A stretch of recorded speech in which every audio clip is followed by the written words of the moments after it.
Most people believe saving money is responsible. They believe it's safe. They believe it's the foundation of financial security. Parents teach it, schools encourage it, banks reward it, or at least they used to. Save first, spend later, retire comfortably. That advice built the American middle class in the 20th century, but something changed, quietly, permanently, and almost no one noticed, because after 1971, saving money didn't just stop working. It started doing the opposite. It became a trap. Not overnight, not dramatically, but mathematically. And once you understand what happened in 1971, you'll realize something unsettling. Millions of hard-working Americans did everything right, and still lost. Not because they were lazy, not because they were reckless, but because the system itself was rewritten. This is the story of how saving money stopped protecting people and started protecting institutions instead. The world before 1971. To understand the trap, we need to understand the world before it existed. For most of American history, money meant something tangible. A dollar wasn't just paper, it was a claim on gold. Under the gold standard, every US dollar represented a fixed amount of gold held by the government. This meant one critical thing. The government could not create unlimited money. If more dollars were printed, more gold had to exist to back them. That constraint mattered, because it kept inflation low, it kept governments disciplined, and it rewarded people who saved. In 1950, if you saved $1,000, that money would buy roughly the same amount of goods 10 years later. Prices were stable. Wages rose with productivity. Saving preserved purchasing power. Banks paid real interest. Inflation was low enough that savings accounts actually grew wealth. In that world, saving money made sense. It was logical. It was safe. It worked. The pressure building. But by the 1960s, the system was under strain. America was fighting an expensive war in Vietnam. At the same time, it was funding massive domestic programs. War abroad. Welfare at home. Both paid for with money the government didn't fully have.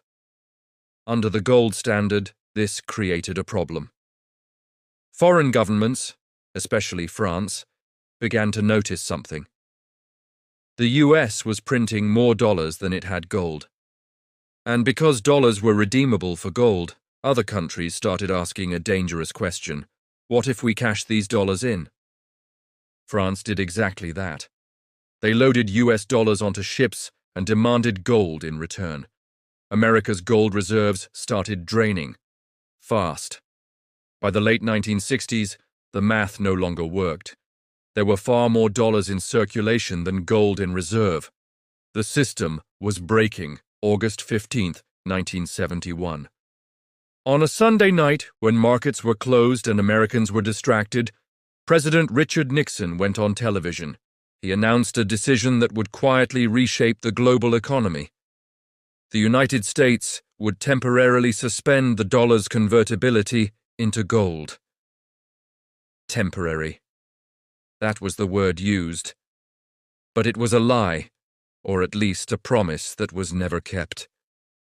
That night, the gold standard ended. The dollar became pure fiat currency. No gold backing, no hard limit, no constraint, just trust. From that moment on, money was no longer tied to something real. It was tied to policy, politics, and power. Most Americans didn't panic. Why would they? Nothing looked different the next morning. Their paychecks still came. Their savings accounts still existed. Their dollars still spent. But the rules underneath everything had changed. The invisible shift. This is where the trap begins. Because inflation didn't explode immediately. It crept, slowly at first. Then faster. In the 1970s, inflation surged into double digits. Prices rose, wages lagged. But here's the key detail most people missed. Saving money now meant saving something that was guaranteed to lose value over time, not by accident, by design. Before 1971, Inflation was a bug. After 1971, inflation became a feature. Governments discovered something powerful. If you control the currency, you can reduce debt without paying it back. You just devalue it. And who pays that cost? Savers. The silent tax. Inflation is often called a hidden tax. That's not a metaphor. It's literal. When inflation is 2 to 3% per year, the purchasing power of money shrinks. A dollar saved today buys less tomorrow. But here's where the trap deepens. Savings accounts never kept up. By the 1980s, banks paid interest rates lower than inflation, which meant, even though your balance increased, your real wealth decreased. You felt richer. You were poorer. This is one of the most deceptive financial illusions ever created. And it worked. Because people looked at numbers, not purchasing power, the compounding loss. The true danger of post-1971 saving isn't 1 year of inflation. It's compounding. Let's look at reality. If inflation averages 3% per year, in 10 years your money loses about 26% of its value. In 20 years about 45%. In 30 years over 60%. That means someone who saved $100,000 in cash in 1990 has the purchasing power of less than $40,000 today. They didn't waste it. They didn't spend it. They didn't gamble it away. They followed the rules. And the system quietly took it. Who benefited? This is where the story becomes uncomfortable. Because while savers lost, others won. Massively. Debtors won. Governments won. Asset owners won. Anyone who borrowed money benefited from inflation. Why? Because debt is paid back with cheaper dollars. If you borrow $300,000 and inflation reduces the value of money by half over time, you repay that loan with weaker currency. That's not a flaw. That's the incentive. After 1971, the system began rewarding those who borrowed and invested in assets, not those who saved. Real estate, stocks, businesses, all inflated alongside the money supply. Cash did not. The psychological trap. But the system didn't tell people this. It couldn't, because saving feels safe, it feels moral, it feels responsible. And that emotional comfort kept people locked in place. They trusted banks. They trusted advice passed down from earlier generations, advice that was correct before 1971. But the rules had changed. The advice hadn't. That gap destroyed wealth, quietly, slowly, systematically. The American dream rewritten. Before 1971, the American dream was built on saving, stability, and gradual progress. After 1971, it became something else. You had to invest just to stand still. You had to take risk to preserve purchasing power. The system forced everyone into markets, whether they understood them or not. Those who adapted thrived. Those who didn't fell behind, even if they worked harder than ever, and most never understood why. They blamed themselves. They shouldn't have. By the time most Americans realized something was wrong, the damage was already done. They were working more hours, saving more dollars, and feeling less secure every year. The system hadn't collapsed. It had evolved, and it evolved in a way that quietly punished the behavior it once rewarded. How banks flipped the game. Before 1971, banks needed savers. Deposits funded loans, savings powered growth. After 1971, that relationship changed. Once money could be created without gold, banks no longer relied on deposits the same way.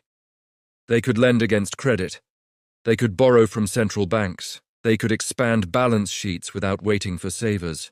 So interest paid to savers stopped being a priority. Savings accounts turned symbolic. Rates drifted toward zero. The message was subtle but clear. Saving was no longer valuable to the system. Borrowing was. The rise of permanent inflation. Inflation was once a temporary problem. After 1971, it became permanent policy. Why? Because inflation solves political problems. It reduces the real value of government debt. It allows spending without raising visible taxes. It shifts pain away from policymakers and onto citizens. And it does this quietly. No votes required, no announcements, just higher prices. When inflation is constant, cash becomes a melting ice cube, and anyone holding too much of it loses, guaranteed. Why pensions started dying. This is where the damage spread. In the old system, pensions worked. Companies invested conservatively. Returns beat inflation. Retirees were safe. But in an inflationary world, conservative investments fail. Bond yields couldn't keep up. Savings couldn't grow. Pension funds had to chase risk just to survive. Many failed. Defined benefit pensions disappeared. Responsibility shifted to individuals. 401ks replaced guarantees. The system didn't say it out loud, but the message was clear. You're on your own now, and most people weren't prepared. Asset inflation replaced wage growth. Here's the most important shift of all. Before 1971, productivity gains flowed into wages. After 1971, they flowed into assets. Stocks, real estate, private equity, asset prices exploded. Wages didn't. This is why housing feels impossible. Why stocks feel mandatory. Why saving feels pointless. The economy didn't stop growing. It just stopped rewarding labor. It started rewarding ownership. The wealth gap wasn't an accident. This wasn't a conspiracy. It was a consequence. When money is cheap and unlimited, it flows to those closest to it. Banks, corporations, asset owners. Those farthest from it, savers and wage earners, get the leftovers. That's why inequality exploded after 1971. Not because people got greedier, because the monetary rules changed. Why most people never escaped. Here's the cruelest part. Most Americans followed the rules they were taught. Save cash. Avoid risk. Trust institutions. Those rules were correct for their parents. They were financial suicide for their children. But no one explained the change. Schools didn't update curricula. Banks didn't advertise the truth. Governments didn't highlight it. So people blamed themselves, worked harder, saved more, and fell further behind. The illusion of safety. Cash still feels safe. That's the trap, because safety isn't about numbers in an account. It's about purchasing power, and purchasing power has been bleeding since 1971. Slowly, relentlessly. The system doesn't need to steal. It just needs time. Who actually won? Let's be honest. The winners weren't smarter. They were positioned. People who owned assets before inflation accelerated. People who borrowed long-term, people who understood that money itself had changed. They weren't playing a different game. They were playing the new one. Why this matters now more than ever. Since 2020, the trap has tightened. Money printing accelerated. Interest rates were suppressed. Inflation surged. Saving money became more dangerous than ever. And yet, the advice stayed the same. Just save more. That advice now guarantees loss. The hard truth. Saving money is not bad, but saving only money is. After 1971, cash stopped being a store of value. It became a temporary parking place. Anyone who treats it as wealth will lose. That's not opinion, that's math. The final reality. This isn't about fear, it's about understanding. The system didn't fail.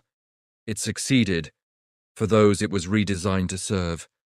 And once you see that, everything makes sense. Why assets soar, why wages lag, why saving feels pointless. The trap was never personal, it was structural. If this changed how you see money, subscribe, because the rules won't change back. But understanding them gives you a chance to stop playing the wrong game.